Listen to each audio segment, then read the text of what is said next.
Renungan Harian 19 Agustus 2020, Pekan Biasa ke-20. Kemurahan hati Allah untuk semua orang.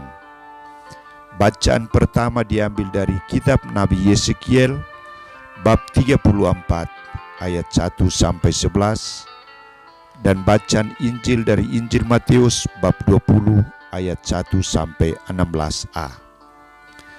Seorang ibu setelah menghadiri sebuah pesta pernikahan anak temannya, ia bercerita kepada suami dan anak-anaknya, "Saya sangat senang dengan pesta pernikahan hari ini. Perayaan di gereja sangat meriah, kornya bagus.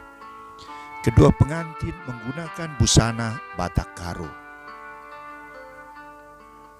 Kami melanjutkan acara resepsi di rumah adat. Kami semua gembira.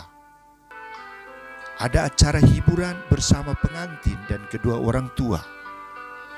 Kedua pengantin mendapat banyak sumbangan. Banyak undangan yang datang memberi kado dan ucapan selamat bahagia. Banyak orang hadir karena keluarga ini tergolong orang sederhana, murah hati, dan peduli dengan orang lain." Saudara-saudariku terkasih, Santo Matius melanjutkan pembicaraan Yesus akan kerajaan surga dengan perumpamaan tentang para pekerja di kebun anggur. Yesus menempatkan Allah sebagai pemilik kebun anggur dan para pekerja adalah manusia. Yesus menampilkan sikap Allah yang sungguh memperhatikan semua manusia untuk dipekerjakan di kebun anggurnya. Ia keluar untuk mencari dan membawa mereka tanpa memperhitungkan jumlah waktu kerja atau jam kerja. Allah bertindak tidak sesuka hatinya atau atas keputusannya sendiri, tetapi ia selalu terbuka untuk berkomunikasi dengan para pekerjanya, teristimewa dalam kaitan dengan penentuan besarnya upah sehari. Ia mempraktekkan sikap pelayanan kasih. Ia mempekerjakan mereka setelah berjumpa dan bersepakat dengan mereka. Kesepakatan atas perjanjian inilah yang dipegang teguh oleh Allah.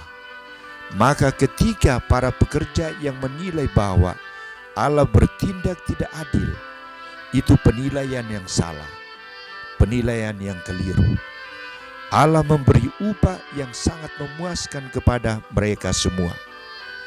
Ia tidak pilih kasih dalam tindakannya. Sikapnya juga tidak menimbulkan kecemburuan di antara mereka. Cara Allah bertindak juga tidak bertentangan dengan keadilan yang dinilai dan dipikirkan oleh manusia.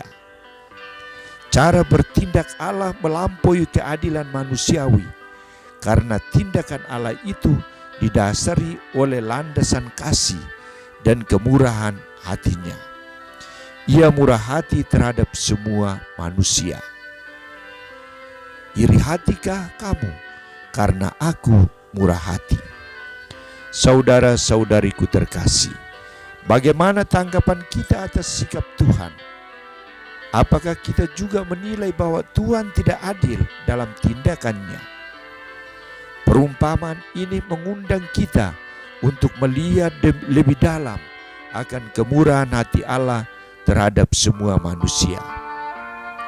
Melalui tindakannya ini, Allah mau mengajak kita untuk merubah cara berpikir dan penilaian kita tentang tindakannya. Kita selalu berpikir kotor, picik, dan hanya memperhatikan ego kita. Segala sesuatu yang kita nilai berdasarkan keadilan yang kita ciptakan sendiri, tanpa mempedulikan aturan atau kesepakatan yang telah diputuskan dan diberlakukan bagi semua orang atau untuk semua orang. Mari kita tinggalkan pola pikir, tindakan dan penilaian kita yang hanya mengutamakan diri, keluarga, dan kelompok sendiri. Kita mulai mempraktikkan tindakan kemurahan hati Allah dengan bertindak adil dan murah hati terhadap semua orang dan juga terhadap Allah sendiri. Iri hatikah engkau karena aku murah hati?